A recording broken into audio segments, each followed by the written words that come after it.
As part of the Imperial Japanese Armies' occupation of much of Southeast Asia, tens or even hundreds of thousands of women and girls were held in sexual slavery. Many were young women, coerced, tricked, or otherwise forced to serve the needs of the soldiers of the Japanese army. The women and girls would be held at military-run institutions, referred to euphemistically as comfort stations, whilst the victims they held were called comfort women. But more often than not, they were referred to in derogatory terms, such as public toilets or depositories.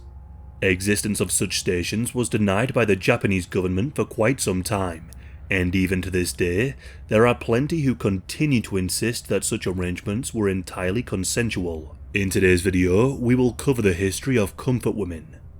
Following the horrific massacre and essays that took place in Shanghai, the Japanese army sought to reduce the number of such events occurring. It was thought by having military-run brothels that soldiers would be less likely to commit essay if there was an alternative. This would then also lead to a reduction in venereal diseases amongst Japanese soldiers, if the women were carefully monitored. It was hoped that Imperial Japan would not have to explain potentially horrendous crimes committed by its soldiers.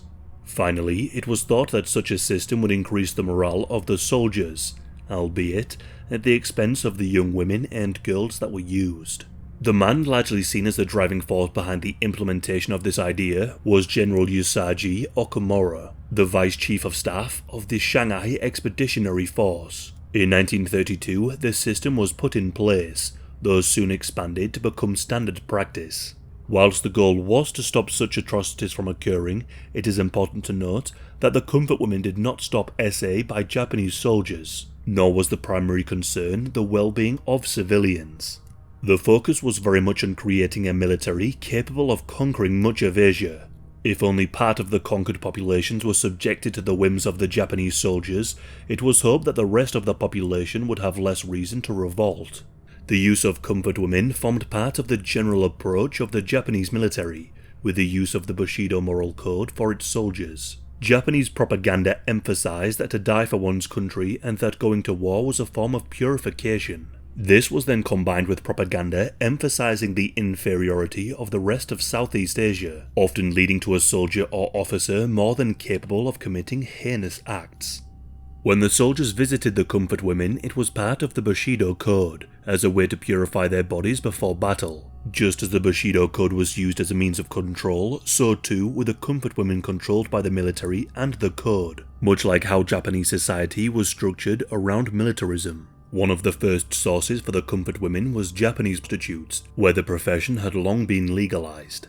Whilst it is understood that some became comfort women of their own volition, the vast majority were coerced or forced. It is thought that most of the women and girls were recruited from Korea or China, which were under Japanese occupation and control. As the Japanese army conquered more of Southeast Asia, demand for comfort stations to be established followed, with hundreds set up around the empire. The vast majority of the women and girls were Asian, taken from Korea, China, Taiwan, Indonesia, and the Philippines. Following the capture of the then Dutch East Indies, a number of captured Dutch women too were pressed into sexual slavery. Some of these women were told they would be heading to work in factories or in offices. Most came from poorer backgrounds, eager for opportunities elsewhere.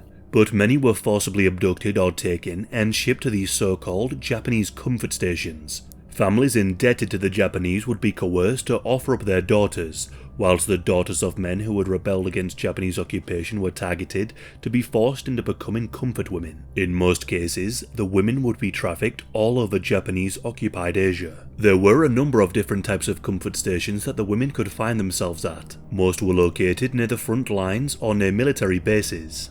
Some were under the control of the Japanese military. Some ran on the military's behalf under their close supervision, and some were privately owned and ran with permission to do so from the military. The women would receive constant medical inspections and treatment for venereal diseases they would often contract.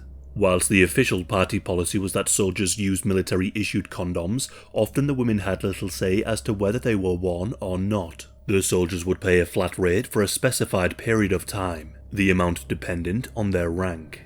The race of the woman would also dictate the price to charge the soldiers, with Japanese women at the highest and Chinese women being the lowest. Different days were set aside for different sections of the military. For example, one day would be for the soldiers working in logistics, and another day set aside for frontline soldiers. A comfort woman would be subjected to as many assaults as 50 to 30 a day, multiple times a week, with the soldiers waiting in line for their turn. Even when the women were medically treated, they would accrue debt for the medical intervention, which added yet another level of coercion.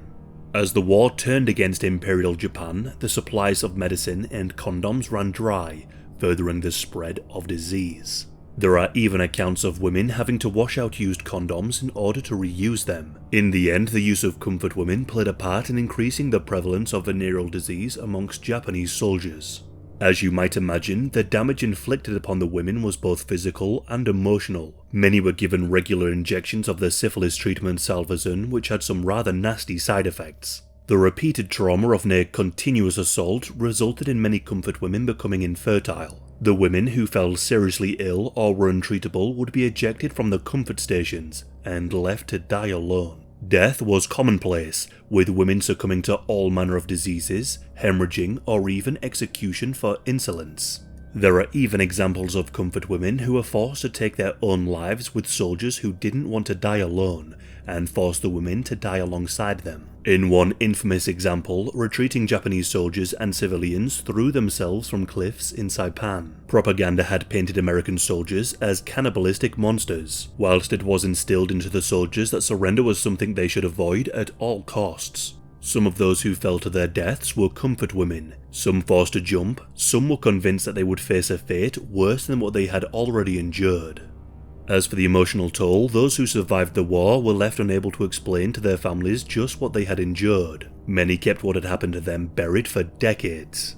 Even if the victims did speak out, Korean society at the time was repressive as to sex, and especially SA. After the war, the Japanese government initially denied the existence of the comfort women system. Many insisted that the women involved were there of their own volition, and that force was not used to acquire the women or maintain the program.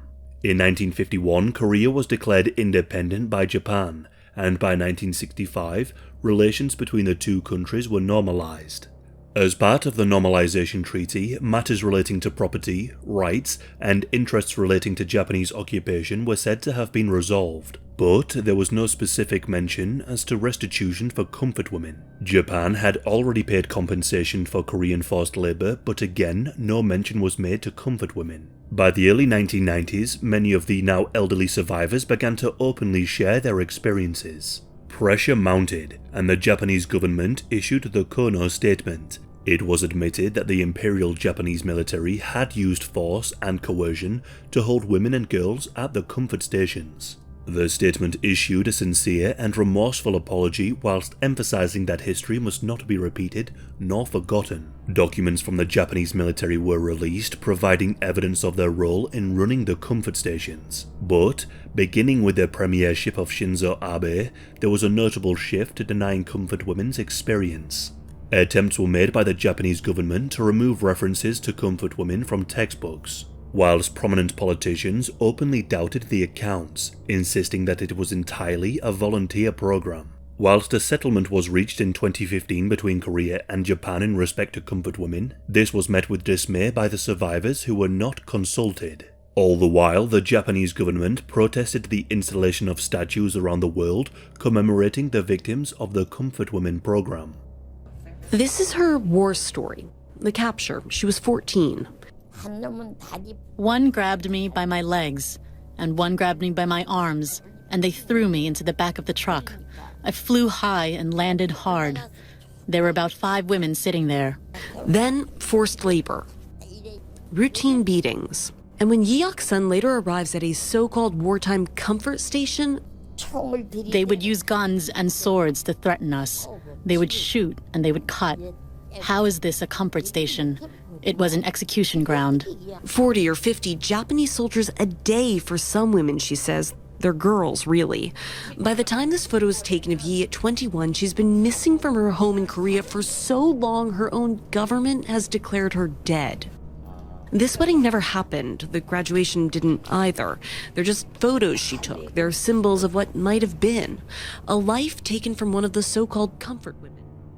Today, much more is known about the lives of the many survivors, though it is thought that 90% of the comfort women did not survive the war. There are a number of interviews available on YouTube with elderly survivors. I would encourage you all to take the time to listen to what they endured. The use of comfort women by the Japanese military is but one of the many crimes committed by Imperial Japan. It is also vital to note that the term comfort women is a grotesque term that does not describe what occurred. A significant number were not women, many were underage girls. The women were not there to provide comfort to war-weary soldiers. They were held as enslaved to allow soldiers to engage in controlled SA. The damage inflicted on the victims is beyond comprehension, but it is something that we must never forget.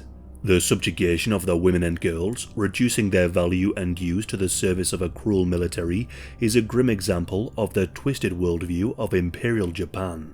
Not only does the term not accurately explain what took place, it is a term that limits understanding by many in Japan to this day, a goal that benefits those that wish to deny the history and suffering of so many.